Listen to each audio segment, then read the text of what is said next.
క్రీస్తునందున్న పరిశుద్ధులందరికీ ప్రభువైన క్రీస్తు నామంలో శుభాభివందనాలు.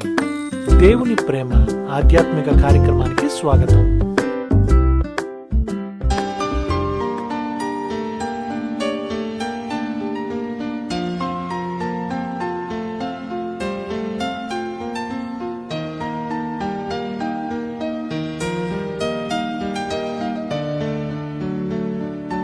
వారు అరణ్యము వైపు చూచిరి. అప్పుడు యెహోవా మహిమ ఆ మేఘములో వారికి కనబడెను. నిర్గమకాండం 16వ అధ్యాయం 10వ వచనం. మేఘాలు కమ్ముకున్న వేళ మేఘాల అంచుల్లో కనబడే శ్వేతకాంతిని చూడటం అలవాటు చేసుకోండి. ఆ శ్వేతకాంతి కనిపిస్తే దాని నుండి దృష్టి మరల్చుకోవద్దు. మేఘం మధ్యలో కనిపించే కారు చీకటిని అసలే చూడొద్దు. ఎంత ఒత్తిడి, నిస్సహాయత ఆవరించినప్పటికీ నిస్పృహకి తావీయొద్దు. నిస్పృహ చెందిన హృదయం ఏ పనీ చెయ్యలేదు. శత్రువు బాణాలను ఎదుర్కోవాలనే మెలకువే నశించిపోతుంది. ఇతరులను తన ప్రార్థన ద్వారా ఆదుకోవాలనే ప్రసక్తే ఉండదిక. సర్పం బారి నుండి తప్పించుకున్నట్టుగా ఈ నిస్పృహ అనే భయంకరమైన రోగం నుండి పారిపోండి. దేవుని వాగ్దానాల కోసం వెదకండి. ప్రతిదాన్ని నోరారా వల్లించండి. ఈ వాగ్దానం నాకే. మీకింకా అనుమాన పిశాచం వదలకపోతే మీ హృదయాలను దేవుని సన్నిధిలో కుమ్మరించండి. మీ హృదయాన్ని పదే పదే వేధిస్తున్న ఆ సందేహాలను, అనుమానాలను తీసివేయమని శరణు వేడండి. మీరు మనసారా ఇలాంటి అపనమ్మకం, నిస్పృహల నుండి మొహం తిప్పేసుకున్న మరుక్షణం పరిశుద్ధాత్మ మీ విశ్వాసానికి కొత్త ఊపిరి పోసి మీ హృదయాల్లో దైవశక్తిని నింపుతాడు. మొదట్లో ఇది మీకు అనుభవంలోనికి రాకపోవచ్చు, కాని సర్దుబాటుకు తావు లేకుండా అచంచలమైన నిశ్చయితతో మిమ్మల్ని వేధిస్తున్న అనుమానాల భూతాలను మీరు అణగద్రొక్కే కొద్దీ క్రమంగా అంధకార శక్తులు ఒకదాని వెంట ఒకటి మీ నుండి వెనక్కి తగ్గుతాయి.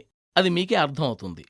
పిశాచాల సైన్యాలను తిరస్కరించి దేవుని వైపుకు తిరగడానికి మనల్ని ప్రోత్సహిస్తున్న ఆ తిరుగులేని శక్తి సామర్థ్యాల పరలోక దళాలను మన నేత్రాలు చూడగలిగితే ఎంత మంచిది. మనల్ని నిస్పృహలోకి, ఆందోళన, నిరుత్సాహాల్లోకి ఈడ్చే దుర్మార్గుడైన సైతానుని మనం అసలు పట్టించుకోం.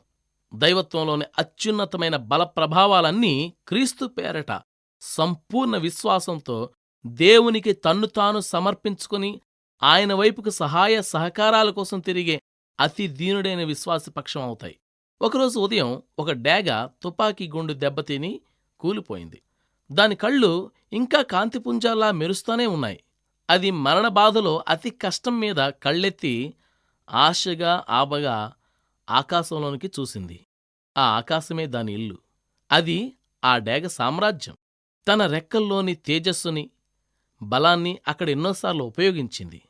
ఆ ఉన్నత ప్రదేశాల్లో మెరుపుల్ని ముద్దు పెట్టుకుంది. గాలితో పందాలు వేసింది. మరి ఇప్పుడో తన దారికి దూరంగా నేలమీద మరణానికి దగ్గరగా పడి ఉంది.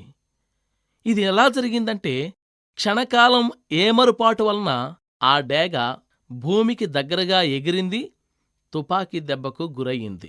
మన ఆత్మ ఈ డేగలాంటిదే. ఈ లోకం కాదు దాని నివాసం. ఆకాశ వీధుల్ని, ఆకాశం వంక దృష్టిని వదలకూడదు. విశ్వాసాన్ని, నిరీక్షణని, ధైర్యాన్ని, క్రీస్తుని ఎప్పుడూ అంటిపెట్టుకుని ఉండాలి మనం. కంగారుపడి తప్పటడుగులు వేయాల్సిన సమయం కాదిది. ఆత్మతో చెప్పండి, ఆకాశం వైపుకే దృష్టి సారించండి. పాదాల చుట్టూ కెరటాలు నురగలు కడితే ఆ దేవుడే చూసుకుంటాడు. అదే మన నినాదం. పైవాటిని లక్ష్యపెట్టండి, పైకి చూడండి. ఆత్మని అంధకారం ఆవరించినప్పుడు దేవుని దివ్యకాంతి ఆత్మని వెలిగిస్తుంది. పైవాటిని లక్ష్యపెట్టండి, పైకే చూడండి. అంతులేని పోరాటాలతో అలసినప్పుడు ఆదరిస్తాడు సైన్యాల అధిపతి అయిన నీ దేవుడు. పైవాటినే లక్ష్యపెట్టండి, పైకే చూడండి.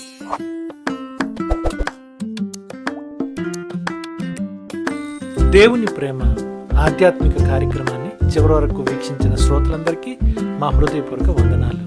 తిరిగి మరలా రేపటి ఉదయకాల సమయంలో కలుసుకుందాం. అంతవరకు సెలవు. May God bless you. దేవుడు మిమ్మల్ని అందరినీ దీవించును గాక. ఆమేన్.